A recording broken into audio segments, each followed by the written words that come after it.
Esquellòrium és una instal·lació sonora de 1.000 esquelles penjades del sostre que les pot fer sonar al públic o també les puc fer sonar jo com un instrument gran.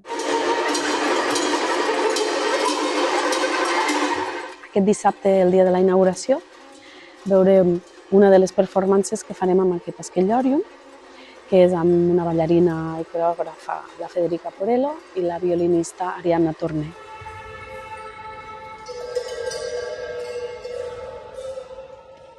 El meu avi era pastor i el meu tiet també, llavors cada vespre tornaven amb el ramat cap a casa i jo sentia totes aquestes esquelles i tots aquests sons, no?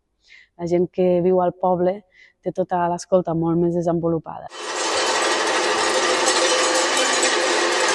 L'objectiu d'aquesta instal·lació és que el públic pugui fer tocar les esquelles i poder obrir aquesta escolta.